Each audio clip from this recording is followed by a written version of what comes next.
Hi everyone, and welcome to my final update for the Dive Bomb Falconer build. This is something I have made a video about already a few days ago, but I have done some slight optimizations and just pushed it to its full potential now. So I wanted to go over that one more time before I'm moving on to other builds. So this is the build I've played for launch. I was the second person in the world on online hardcore to reach level 100 with this. And currently I'm also the number one on the hardcore arena ranking with this build. Now obviously it can go way further if you have other builds. It is a live build, so in general it's just going to be limited in terms of like how much you can actually survive with this. And other builds will crush this at some point that are ward based. But in general I'm very happy with the result. I also managed to push this to 1002 corruption before I died. The first time in monoliths, so that was really cool. And overall this build works great. It has insane damage output.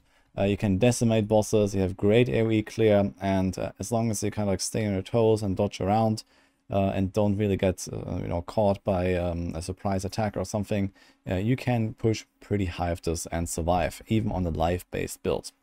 Now there would probably be a way to make this a ward build, but I have not tried that. I was very content with the performance of this build anyway, and I mostly just relied on stacking, a lot of life, as you can see here, at 3.7k. I had endurance capped, I had a bunch of armor, and a bunch of glancing blow cap, crit avoidance cap, and these kind of things.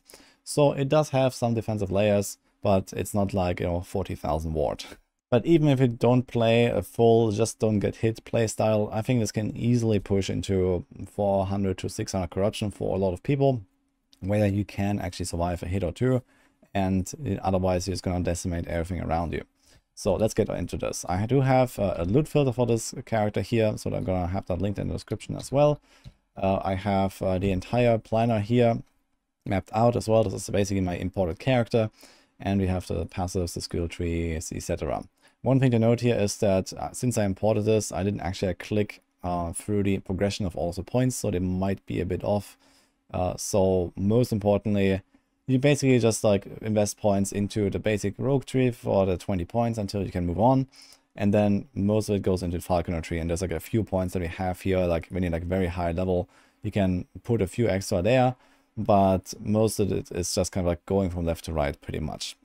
With a few exceptions here. So there are these kind of 1-point wonders, like the Ranger's Mark, the Coordinated Fate, and Intuitive Connection. So you definitely want to pick these up as soon as possible. And there's also a bunch of these 5-point bonuses, 3-point bonuses, like here for example, and here for example. So you usually try to get these things online very early. And you also don't necessarily need all these defensive nodes very early here. So for example, Outlander's Tenacity. This is something that I picked up very late once I actually had stacked up a lot of endurance. And then it just protects you a bit better against one-shots, for example. But this is something that is kind of optional early on. So you mostly want to invest in the damage passes at the start. I also want to note that I did not play this build 1 to 70. I actually leveled with Shadow Daggers. And then I switched to the full Falcon setup basically. So I was playing a bit of a hybrid between a Blade Dance Shadow Dagger build and this basically. You can play this from the start, but most of the combo doesn't really come online until probably around level 50. So the start may be somewhat scuffed if you're trying to play this build.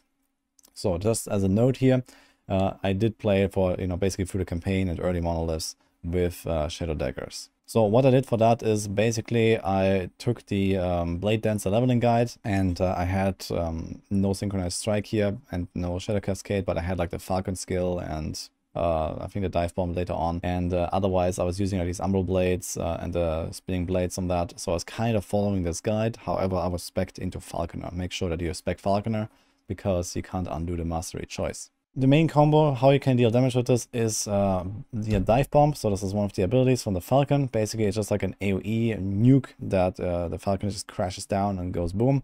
And there's also the Falcon strikes. So there's the base Falcon ability, which just kind of hits multiple times in the area.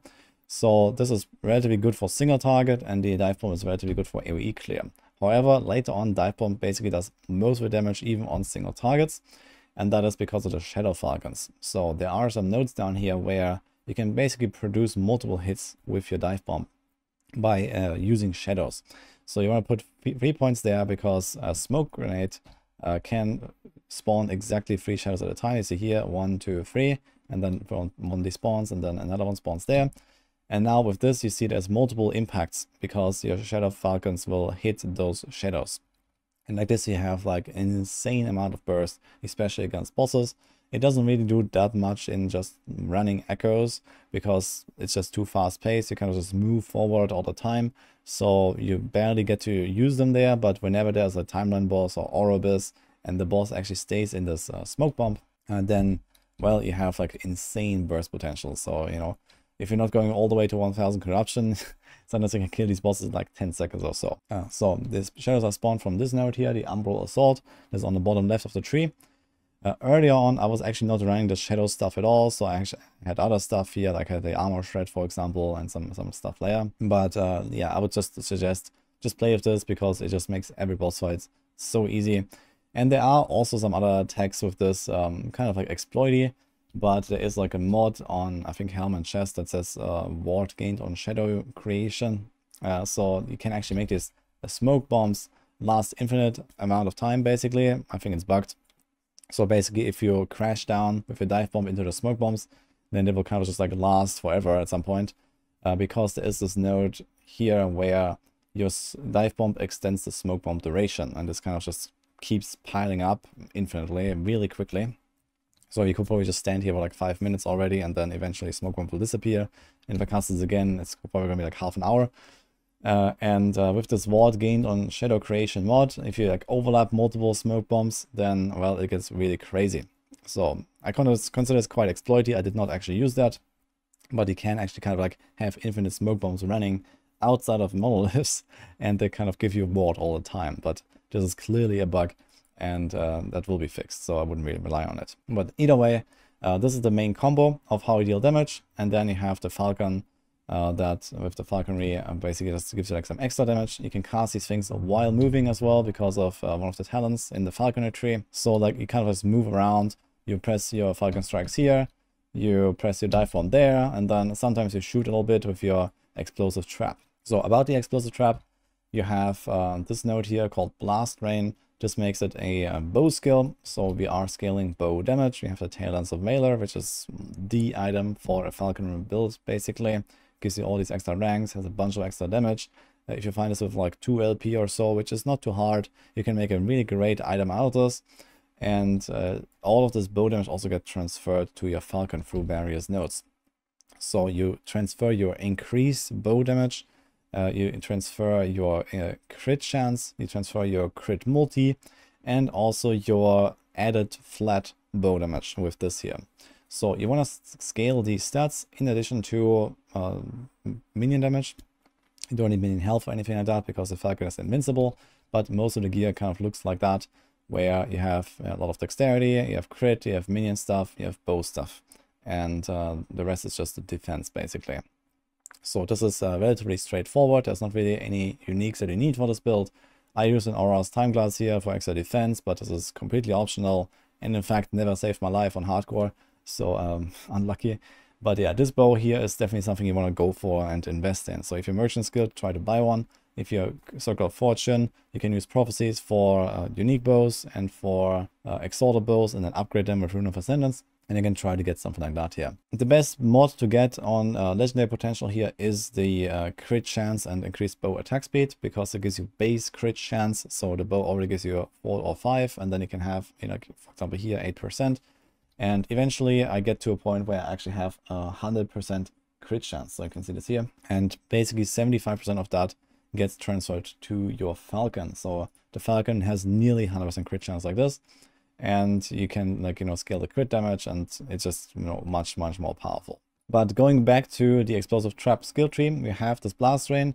This is a skill that doesn't really do damage in this build. It's mostly a support skill. So we use a bunch of extra triggers here to get more of these traps. So there's like an extra chance to drop more, and then here this costs more, but it has an extra chance to drop more. This might be something you want to leave out early on until you actually get your mana regeneration completely solved. But we can also reduce the mana cost here and here. And then we have Sky Signal. So this is kind of like the main reason to run the skill. It gives your Falcon extra physical damage penetration because we scale physical damage. This can stack up, in some cases, up to like 30 times or so. This is a huge damage buff. And there's also the smoke traps. So this is a defensive buff here where you can get dust shrouds. So basically, as you run around, you can sometimes shoot. You don't really spam it. You don't stand there and just hold right click or something. You see also it drains the mana relatively fast. Just kind of like, you know, shooting once here, shooting once there, running around a little bit, cast a dive bomb, maybe shoot one more time. So this is kind of how you play it. It's like relatively relaxed, and you don't really press the buttons all too often. So you usually want to try to run around. For example, also have extra damage reduction while running. So we have like the evasion thing here, for example. So you kind of want to stay on the move, dodge around, and like this you can stay alive much easier, especially in higher end content. Now here's a bit of a bigger topic to discuss, which is shift. So initially I had aerial assault in the setup, which I generally still consider a better build or like a better setup, but at least on the higher end I felt shift was just way better defensively. So I did switch away from aerial assault once I started actually really high pushing, because I was on hardcore, I didn't want to die. And shift just kind of does the job better if you want to stay alive, because you have this invincibility frame, you have this insane amounts of dodge you can get here, and you have some other little perks like the healing, you can cleanse the ailments. We also have, you know, this extra movement speed buff, which is kind of helpful to just dodge attacks. And it also has like way better response time. So this is the main reason why I switched to shift. But I do have both setups here in the planner. So if you open this, you can drop down, and there is the other version where there's aerial assault.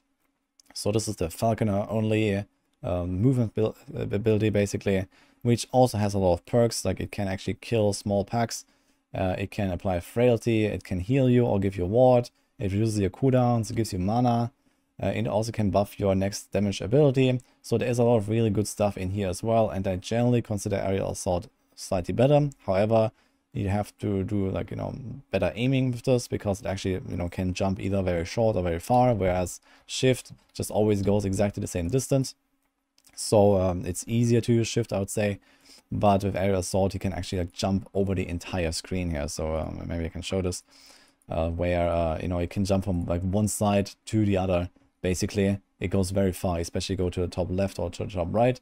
And especially if you have a widescreen, this is a build where widescreen is pay to win, basically. But yeah, this is relatively powerful to rush through those echoes. But likewise, if you go to the bottom of the screen, you don't really jump that far and it's not that crazy. But either way, I would say this is mostly up to personal preference. We have both the trees down here if you like check this. One last thing to note here is a cooldown reduction stat. So for example, I have boots like these here, and I would really suggest to go for a little bit of extra cooldown recovery speed. So I have like a T5 roll here, for example. Now, I did make my character intentionally extremely tanky to go and push high corruptions. If you want to be more efficient basically on maybe a bit lower corruption, then I would definitely invest more here. So you can get this cooldown recovery speed. You can also get opal rings like these here. They can have up to 10% cooldown recovery speed. And I would actually go for 2 of these rings, because you don't really need that damage from like turquoise rings, for example. You have so much damage on this build. So I would really suggest to like focus more on speed, focus more on cooldown if you can. And yeah, especially not on hardcore. I would probably go for like an exalted cooldown recovery mod here, for example, on these boots. So this really makes like the build a lot more fluid. You can press your buttons more often, you have faster nukes, you just walk around, everything dies around you as you press your dive bomb and your falcon strikes, for example. So it just feels really nice. But in general, there is already a lot of cooldown recovery built in this falconer. So we have, for example, here extra remaining cooldown recovered when we use an attack. We have faster cooldown recovery speed here. Aerial assault can also recover cooldowns, but we don't have that spec now. And there's also like some stuff here in the falconer tree where yeah, you can get a faster cooldown recoveries and stuff. So in overall, you can kind of like actively reset some of your cooldowns, especially the dive bomb by attacking sometimes. But also you want to try to stack this cooldown recovery speed just to like improve how smooth the build works. And that also concludes this guide here. So I hope you enjoyed this. For me, this is the end of the Falconer. I've been playing this build for like 100 hours or something, and I had a really good time. So I just want to get like my final version of this out. So you can check the planner down there. Also, the loot filter is going to be linked in the description, so go check it out if you want to use that. It's not like 100% min-max, but it will do the trick, I guess, for most of you. Just make sure that when you open the loot filter, there are certain like checkboxes for kind of like lower strictness and higher strictness levels. Like I have been using the same filter as I went higher and higher, and I have been like kind of like, you know, removing some of the filters. So you might have to check a few things to actually see items early on. Like farming at this corruption, I get a lot of loot, and I made a very, very strict filter to make sure I only see the best items basically. But basically, if you go in game here, then you can see this here. So we have, for example, you know, show idols with only one good stat, so you can check that early on instead of only the 2 stats. Or for example, here I have like all these like, you know, yellow items that are not necessarily exalted, so you can check this in case you need still a quiver or you need like an amulet or whatever. So there are you know, this different strictness levels, so you can check them on, and like this you can kind of like, you know, min-max depending on what is your exact progression. And that concludes the video. Hope you enjoyed this guide, and I wish you good luck with last Epoch. Hope you're enjoying the Falconer, and I'll see you guys next time.